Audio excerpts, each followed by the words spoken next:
Olá, alunos. Eu sou a Prof. Ivete, estou trabalhando com vocês o componente de contabilidade geral.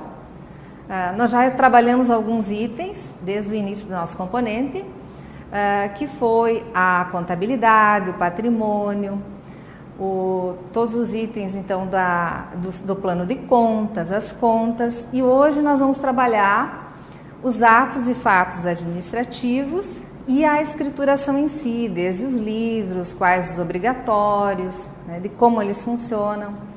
Nós começamos então pelos atos e fatos administrativos, tá? São dois grupos então.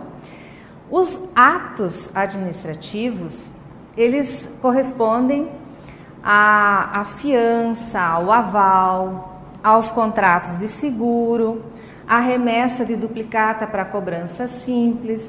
Então, é aqueles que não vão envolver o patrimônio, a alteração do patrimônio, né? E os fatos contábeis, aí sim eles envolvem valores, envolvem a contabilidade, né? E eles são classificados em três grupos: o permutativo, o modificativo e o misto. Tá? O permutativo, eles vão ocorrer mudanças no patrimônio, no patrimônio total da empresa, porém eles não vão mudar o patrimônio líquido.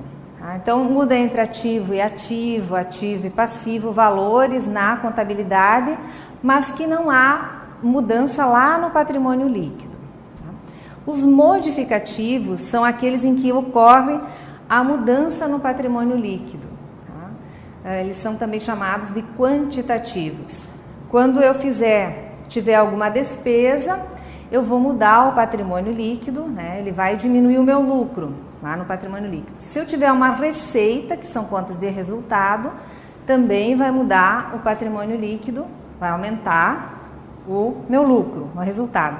Então, essas movimentações, esses fatos, eles vão alterar o ativo, o passivo e também o patrimônio líquido. Tá?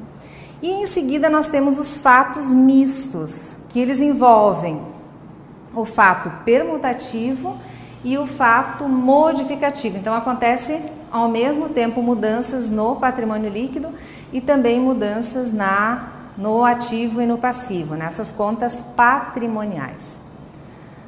Então, aqui nós temos exemplos de fatos permutativos. Tá?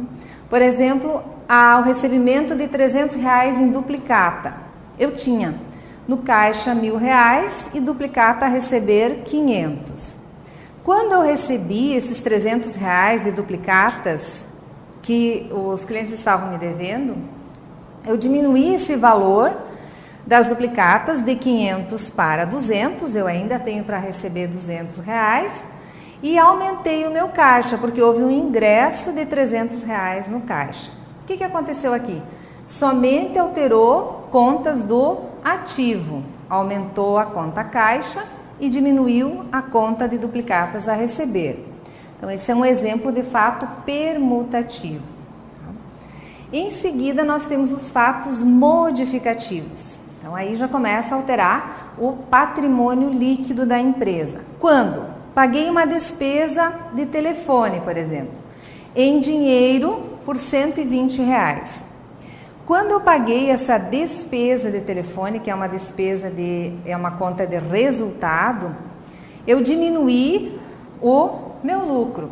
Ele era 800, ficou em 680, porque eu tive uma despesa de 120.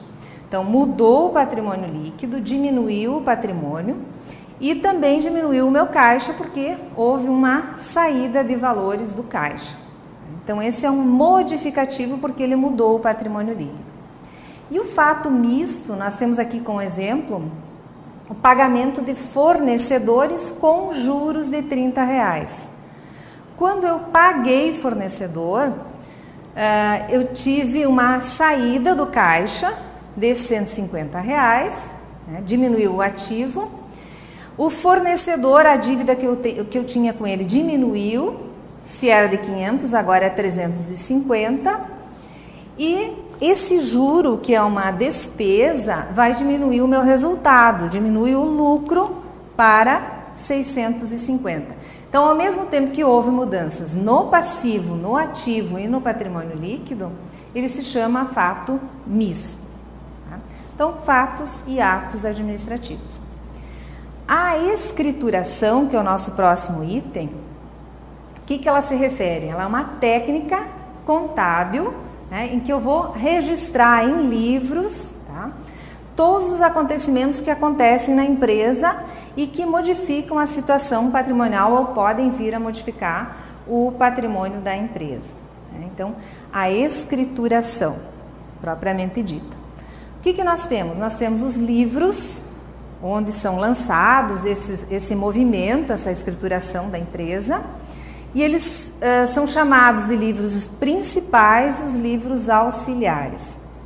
Os livros principais são aqueles, o diário e o razão, né? E os auxiliares, o caixa, conta corrente, conta a receber, a pagar e o registro de duplicatas.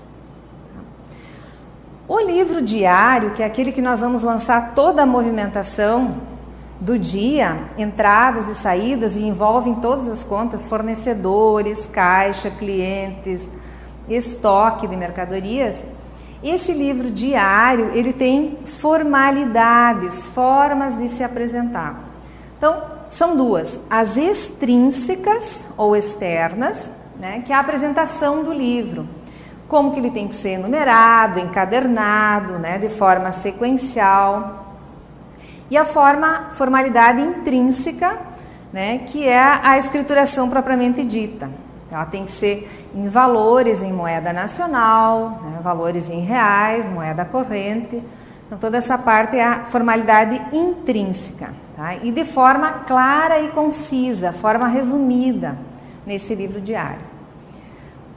Já o livro Razão, que é outro livro, obrigatório, né, ele vai mostrar o movimento de cada conta. Lá no diário estão todas as contas, toda a movimentação.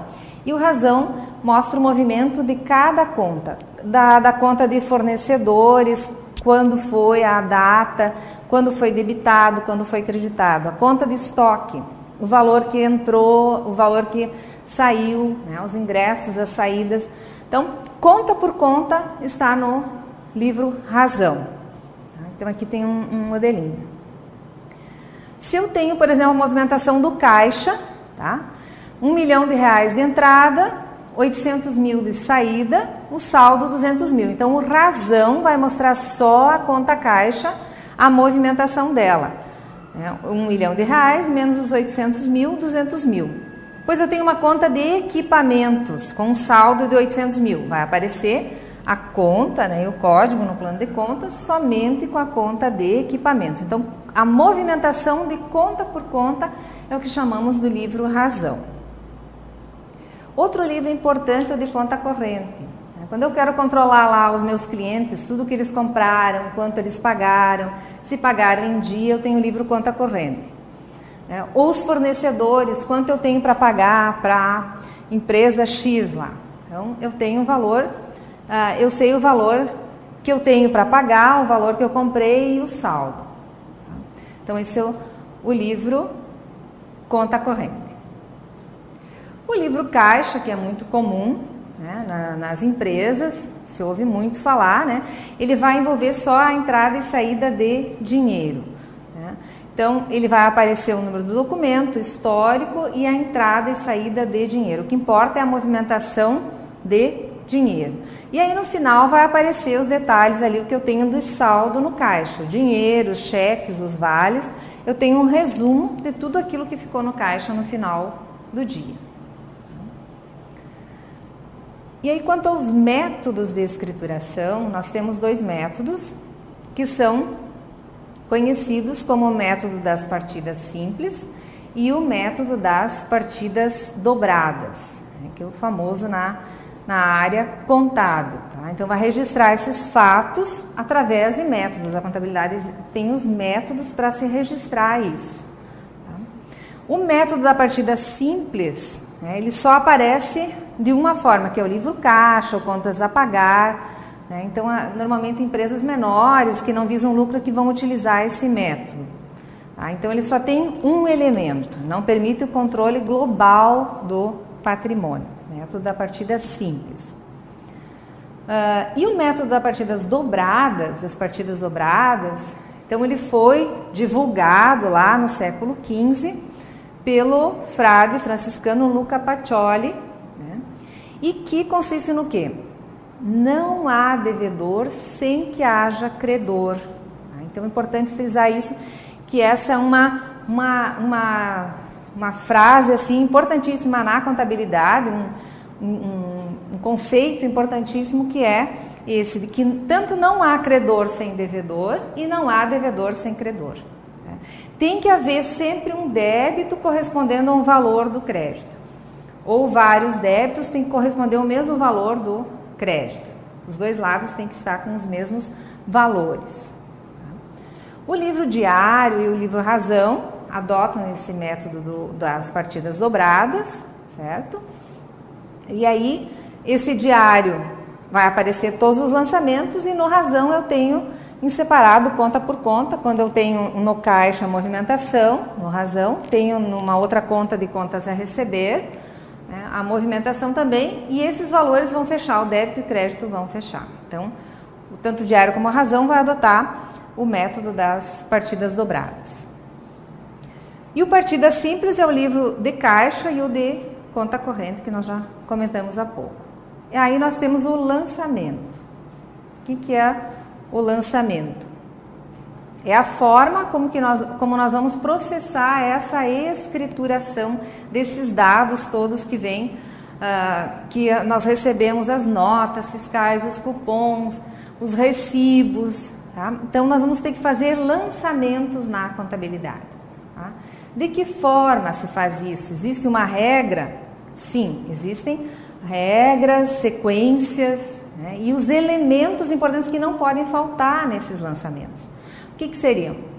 O local, eu busco lá nos documentos, eu vou buscar o local, onde aconteceu isso, na nota fiscal lá vai aparecer, por exemplo, em seguida a conta a ser debitada, a conta a ser creditada, que é a contrapartida, né? Se eu paguei em dinheiro, o que eu paguei, se é a conta caixa, se é a contas a receber, se é contas a pagar, o que aconteceu essa movimentação.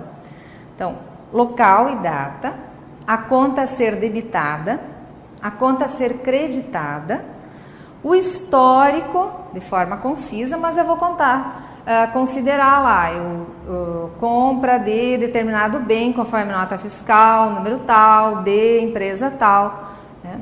E na sequência, por último, o valor, que é importantíssimo, então, o valor que consta nesse documento para esse lançamento. De que forma eu faço isso? Como que eu lanço? Como é o lançamento?